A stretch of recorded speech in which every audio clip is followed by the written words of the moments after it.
Japan की राजधानी Tokyo से करीब 180 किलोमीटर दूर में स्थित है एक आइलैंड। यह सबसे खतरनाक आइलैंड में से एक माना जाता है। इस आइलैंड पर आपको एक ऐसे हैरत एंगेज कर देने वाली चीज देखने को मिलेगा कि यह आइलैंड इतना खतरनाक होने के बावजूद भी यहाँ पर लोग आपको देखने को मिल जाएगा जो 24 घंटे मास्क लगाए रहते हैं, जो इतना खतरनाक है और तब पर भी यहाँ लोग रहते हैं। हम इस वीडियो में कुछ ऐसे ही सबसे खतरनाक आइलैंड के बारे में जानने वाले हैं।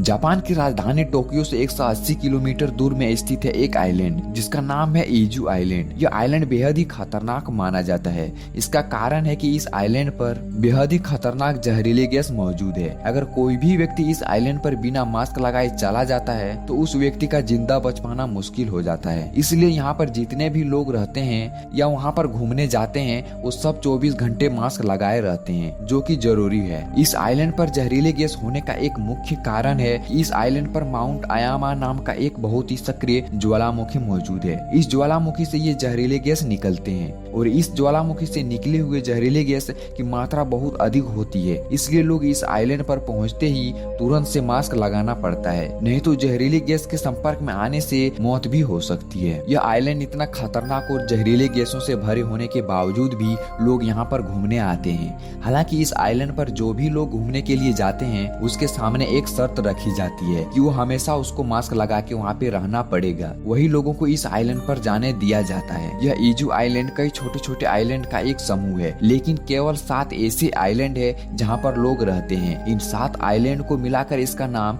इजू 7 के नाम से जाना जाता है। लेकिन हैरान कर देने वाली बात यह है कि यह आइलैंड इतना खतरनाक और जहरीले गैस से भरे होने के बावजूद भी लोग यहाँ पर रहते हैं। यहाँ पर जितने भी आइलैंड है वो सारा आइलैंड सक्रिय ज्वालामुखी के बेहद ही नजदीक है। इजू आइलैंड पर सबसे बड़ा विस्फोट 2000 में हुआ था। यह सक्रिय ज्वालामुखी इजू आइलैंड पर ही मौजूद था। इस आइलैंड पर विस्फोट होने के बाद तुरंत ही इस आइलैंड को खाली कर दिया गया था। इसका कारण था कि ज्वालामुखी विस्फोट होने से लावा के साथ साथ बहुत ही अधिक मात्रा में जहरीले गैस जैसे सल्फर डाइऑक्साइड निकली थी। यह गैस काफी दिनों तक निकलते ही रहा ज्वालामुखी शांत होने के बावजूद भी। लेकिन जब ज्वालामुखी शांत होने के बाद कुछ दिन बीत जाने पर 2005 में यहाँ रहने वाले निवासियों को दोबारा से इस आइलैंड पर आने की अनुमति मिली। लेकिन सरकार द्वारा एक शर्त रखी गई कि इस आइलैंड पर रहने के लिए हमेशा मास्क लगा के ही रहना पड़ेगा। ज्वालामुखी फटने से पहले इस आइलैंड पर करीब 2800 लोग यहाँ पर रहते थे, लेकिन जब दोबारा से यहाँ पर लोगों को रहने की अनुमति मिली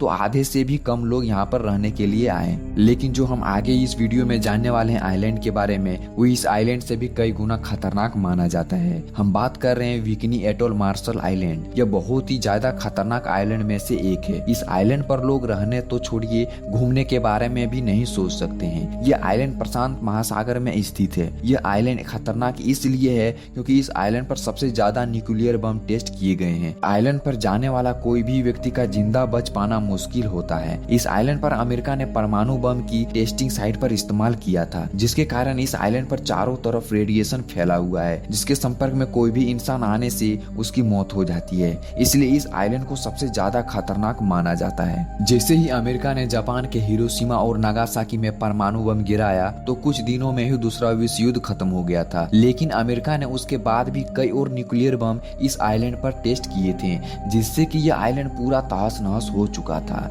और इस आइलैंड पर रहने वाले जीव जंतु भी इस रेडिएशन के शिकार हो गए थे। शुरुआती समय में इस आइलैंड पर सिर्फ 100 से अधिक लोग रहते थे। अमेरिका ने उन लोगों से यह आइलैंड खाली करवा दिया था ताकि अमेरिका यहाँ पर न्यूक्लियर बम का टेस्ट कर सके। अमेरिका ने 1946 से 1958 तक कई न्यूक्लियर बम टेस्ट किए इस आइलैंड पर, जिनमें से कुछ परमाणु बम था और कुछ हाइड्रोजन बम था। 1960 के दशक में अमेरिका के परमाणु ऊर्जा कमीशन ने इस आइलैंड पर रहने का अनुमति दी। लेकिन जब इस आइलैंड पर लोग रहने के लिए आए तो पता चला कि यहाँ आए लोगों के शरीर रेडिएशन के संपर्क में आ चुका था। इसका साफ साफ मतलब था कि इतने सालों के बाद भी इस आइलैंड पर रेडिएशन मौजूद था। रेडिएशन के कारण शरीर में तरह तरह की बीमारी हो सकती है, जिसमें से इंसान की मौत भी हो सकती है। यह आइलैंड इतना खतरनाक है इसलिए इस आइलैंड पर जाना बैन है। यह आइलैंड आज भी रेडिएशन का शिकार है, इसलिए यहाँ पे किसी को भी नहीं जाने दिया जाता है। तो ये था कुछ ऐसे आइलैंड जो सबसे खतरनाक में से एक आइलैंड माना जाता है। आई होप आपको ये वीडियो अच्छा लगा होगा। अगर आपको ये वीडियो अच्छा लगा तो चैनल को सब्सक्राइब करके वीडियो को भी लाइक जरूर कर दें।